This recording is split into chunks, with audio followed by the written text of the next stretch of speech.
Kita menuju kabar pertama, Tribuners. KM Rizky Mulia yang bermuatan 8 ABK dihantam gelombang tinggi di perairan Laut Banda. Mereka terjebak lantaran patahnya kemudi dan terombang-ambing selama 4 hari sebelum tenggelam. Saat ini tim SAR gabungan pun akhirnya berhasil mengevakuasi 8 kru kapal motor tersebut. Untuk laporan lebih detailnya dan juga bagaimana keadaan dari kru kapal akan dilaporkan rekan Alvin Risanto, reporter dari Tribun Ambon. Silakan dengan laporan Anda. Oke, terima kasih rekan Dea. Jadi kapal KM Rizky Mulia ini pertama kali datang itu dari pelabuhan Papua menuju ke Probolinggo. Namun pada bulan Mei kemarin, namun pada saat di tengah-tengah Laut Banda mengalami patah kemudi di Laut Banda dan diamankan oleh TNI Angkatan Laut ke Kota Ambon.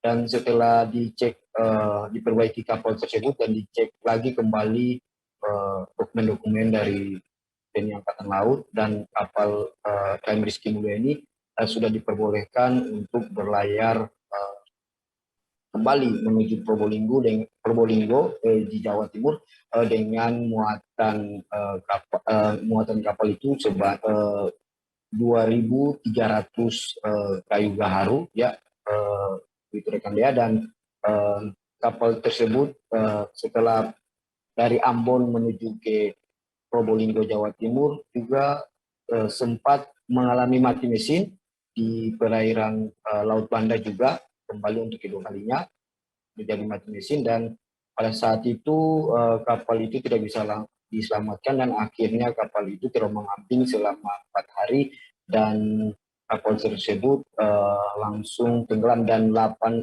orang ABK yang berada di dalamnya yakni Ladeni, nakoda kapal, Mahudi, KKM kapal, Askari, Yuskar, Usman, Sulaiman, dan Ode Yasmin, dan juga Yusri sebagai ABK juga pun langsung diselamatkan oleh nelayan yang saat itu melintasi jalur Laut Banda. Dan nelayan ini langsung mengantarkan ke-8 ABK itu menuju salah satu Pulau Mai di Kepulauan Mucipar, Kabupaten Maluku Tengah pada tanggal 19 ya kemarin. Dan setelah itu dari Disnaf Ambon, kebetulan di pulau itu terdapat kantor Disnaf Ambon, langsung memberitahukan kepada tim Basarnas Ambon bahwa ada 8 korban KM Rizky Mulia mengalami mati mesin dan terombang-ambing dan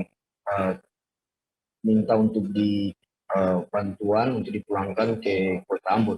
Dan pada Jumat kemarin tim SAR langsung menuju ke Pulau Mai dan di Pulau Mai untuk mengevakuasi 8 korban tersebut. Dan saat ini 8 korban tersebut sudah berhasil dievakuasi dan sudah berada di rumah sakit untuk pengecekan kesehatan sebelum kembali dipulangkan ke kotanya masing-masing.